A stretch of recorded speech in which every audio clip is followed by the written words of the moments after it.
Hi, I'm Dennis Gage. Thanks for tuning into My Classic Car, home of the certified car nut. Well, this week I'm in South Jordan, Utah to check out a couple cars in the collection of Ron Thorne. Now, Ron's focus is early Ford V8s, and he's probably got the most complete collection of convertibles, cabriolets, and Woodies on the planet. But today I thought we'd pull out a couple of Ron's Merc Woodies. Arguably, they're even more rare, plus I'm crazy about Mercuries. Hit it.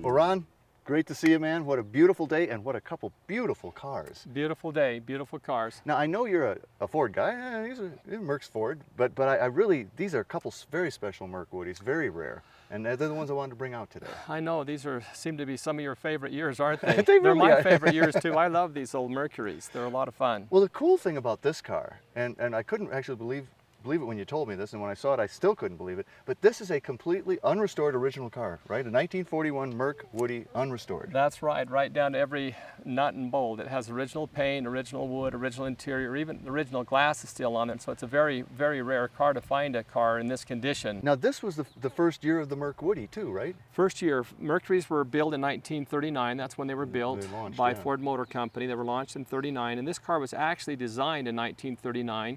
But not built for 2 years later. Oh, really? So the Wow. first Woodies were built in 1941, and they had the plans for them in 39, but it took a couple of years to kind of get all the Mercury cars, the different body styles up and moving and going. Well, one of the things that's different about the Mercs versus the Fords is you got a color match top here, right? That's exactly, and the color match actually matches the interior. If you had okay. a Ford, it would just be black, and this one actually is blue. It's kind of a navy blue.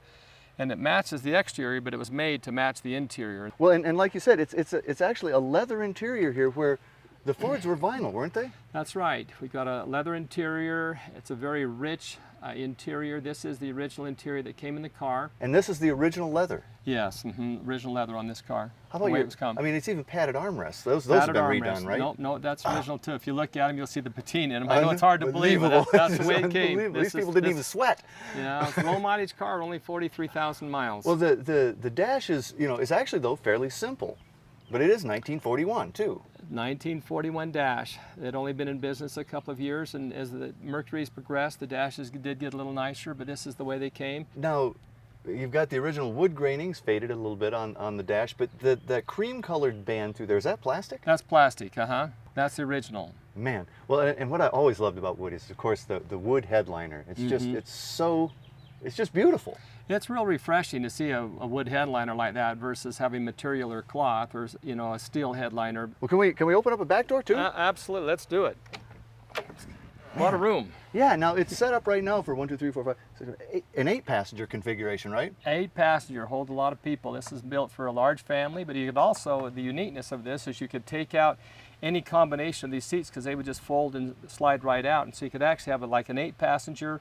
Or you could go down to a 3, a 5, a 6, or an 8 just by removing any combination of the seats, always leaving the front seat in. Well, and then all the way to the back, the wood is it's stunning, and even your tailgate's perfect. And that's all original wood too. Original wood. That is just amazing. Now the Mercs had a little bigger engine too, right? Little larger engine. Let's have a look at that. Okay. And here again, completely unrestored. Unrestored. It's got a little dust on it, maybe a little dirt on it, but that's the way it came. Wow, and even that blue color block was... The blue color block, that was a color that these early Ford V8s had during that vintage. Got a 95 horsepower versus a 90, so... But she looks the same from the outside. Looks exactly the same, you can't really tell. Well, what do you say we take it out for a little ride? And you said you could drive it all the way back to Indiana. Do you mean I can drive it? Absolutely, let's do it. Let's do it, all right, close her up. Welcome back to My Classic Car.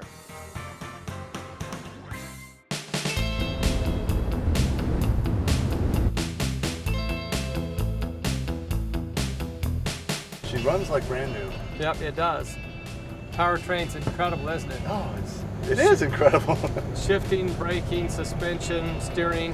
And what am I looking at? 43,000 miles. Yep.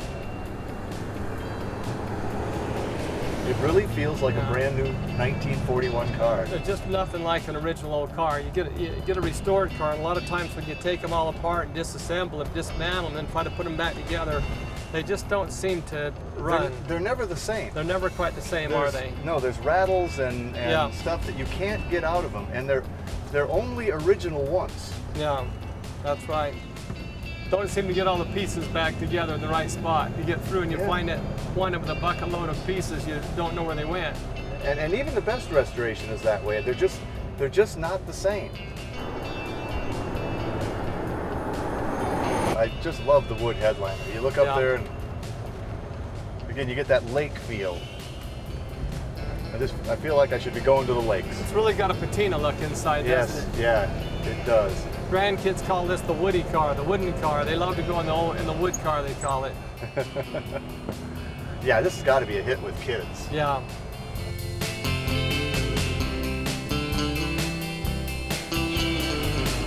Boy, she shifts nice. And you know, it's pulling a fair amount of weight around. This is probably a pretty heavy car. It's a very heavy car. This car would weigh somewhere around 4,500 pounds. With a what, 110, 100 horsepower, 95? How big was it? 95. 95. 95. Mm-hmm. I really like a 3 on the tree too. I like the column shift. Mm-hmm. Once you get onto it, it's kind of fun. Yep. Yeah, it sure beats the automatics in them. Well, I bet those are dogs. Yeah, they really are. The first year they came out with was 51. Welcome back to My Classic Car. Boy, Ron, you weren't lying. That is one sweet 41. I told you you wouldn't be let down. That's a great car, isn't it? Beautiful, beautiful running car. It runs like new. Mm-hmm. Well, let's move up a few years in time. Now we're looking at 1949. This is a completely different car. Retooled it, didn't they? This really was the car of the year, 1949 at the auto show. Now, in the front, I mean, this is basically the James Dean Merc here, right? If you're a James Dean fan, this is it. This is it. This is it. You've got the best of both worlds. You've got the James Dean front end, and then you've got the Woody back end. So it is the best of both. That's maybe why I love this car so much. Now, how many of these did they make to begin with? They built, actually the production was, it might seem high, but about 8,000 Mercuries were built this year, but there's only around 42 of these that are known in our Woody Club. Wow. So even though there were around 8,000 built, there was only 42 that are known today in our Woody Club. There's probably a few outside of the Woody Club, but it's a very rare car. Now, from a restoration standpoint, I imagine from the windshield forward, it's not too bad. It's a 49 Merc. That's tough enough, but at least that's out there. I would imagine the wood back has got to be just really a nightmare to chase stuff down. Well, it is. It's pretty hard to find. If you lose a piece there, you pretty well have to reproduce a piece. If you have a piece that's like rotted away. Now, this car has all original wood. But it's a 2-door car, which is kind of interesting. It's a big, but those are 2 very big doors. That's the biggest door you'll ever see, and I think they did that so you could get in and out easier, because you've got to get in that back seat through just one door. What I noticed about this, and I looked at it for a while, and I couldn't figure out what was different, but I finally realized it's this dish here in the door that Ford doesn't have. Nope, unique to Mercury. The Fords just have a straight panel there, and the Mercurys have this contour, and that's the thing that I think gives them a lot of class and a very unique look. Well, and that's an extremely complex bend too. I mean, this is a piece you probably don't want to. No, you don't want to lose that piece. You lose that, and the moisture would get in these very easily, because it does have a little bit of a flat spot on it, and so the moisture would seem to stay on there more, and so it's a piece that does go bad. But now, this is a gorgeous dash, and what they've done is just perfectly match the in and out, the dark and light wood colors from outside. The dash has come leaps and bounds from 1941 to 1949. You realize that during those war years, they didn't build any cars either. There were no Mercury or Fords built in 43, 44, or 45, and so they've really come a long way with that dash. But what's interesting to me is you no longer have a wood headliner. I mean, now you've got a fabric headliner up there. And that's exactly the reason that we've got a metal top. We've got a metal roof, and so with the metal roof, it no longer has that vinyl roof, so there was no need to have wood in there. And what I noticed when I first saw this car were these oddball taillights, and I couldn't figure out what they were, but they appear to be hinged. What's the deal on that? A really unique thing that Ford came up with in 49, 50, and 51 of these tail lights. Notice when I open the tailgate, how they keep horizontal, it keeps on the same plane. Notice how when I lower this down, yeah. it keeps on exactly the same plane, and that's all about being able to take the seats out and put lumber or cargo or whatever you wanted to put in there, And still have taillights and still have see. taillights that are functional. So the police is Wow. not going to pull you over because they're still on the same level. That's pretty cool. They only did that, what, 3 years, you say? 3 years, both Ford and Mercury, 49, 50, and 51. Now, what powers the 49 Merc? Well, a big V8 motor. Big V8 motor. This one's got 110 horsepower Wow. versus the 100 horsepower in the Ford. Well, let's have a look at this baby. Oh, Look at that. Boy, that is completely different, isn't it? Now Yeah. your air cleaner's sitting off to the side instead of on top of the carburetor. 49, 50, and 51s had the air breather off to the side rather than on top, and a little larger carburetor. I think they did that so you could get more air volume into the combustion chambers. Now, how's this baby run? Oh, this one runs just as good as the last one we drove. 42,000 miles. 42,000? It's not even broke in. You want to drive this one, I'll bet. Yes, I do. As a matter Okay, of fact, we can probably handle that. well, let's do it. Close her up. Okay, let's take her out. let's go. All right.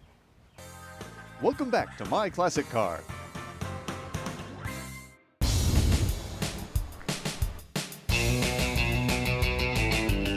When the war ended, they carried the 46, 7, and 8 cars that were almost identical to a 42. So 42 was before the war, and then you had the 46, 7, and 8 after the war. They all had that same body style. So this was the first new look, a kind of a new generation look that they came out with. Like I said, this car was the car of the year for 49. So it really took the nation by surprise. It was a very popular car in 49. Well, it was an absolutely revolutionary design, and it changed what cars looked like for the next 50 years. And it's so different than 41. And with the war, there weren't really that many car model years between that time, and yet it's completely different.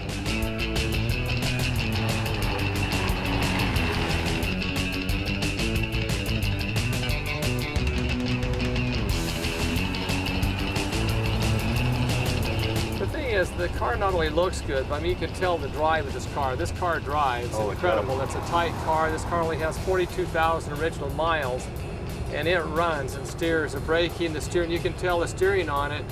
Again, I think this car probably runs it, as good as the day it came off the showroom floor, and it's not had, a lot of mechanical work done on it. It's just kind of original powertrain.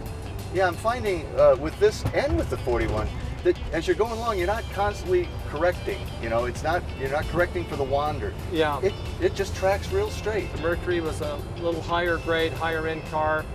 This car was about $2,685 is what this car would have cost new. That was a pretty good chunk of change. Well, it really was. 49. 41 we were in was $1,185. Yeah. This was, quite a bit more, but it was a chunk of change. But this was, the top end of the Mercury cars. This was the top end, the deluxe model. So it would have been very wise if you and I had lived back in 49 to bought about 10 of these and then just up for $2,800 and stuck them away. And plus, you'd have a whole lot of fun driving these Mercuries around. Absolutely. Oh man, it doesn't get much better than this. Cruising around Utah in a couple Merc Woodies, I'm in seventh heaven. We haven't even scratched the surface in Ron's Ford collection. Ron, can I come back? Yep, you can come back anytime. Ron says I can come back. Ford's next time.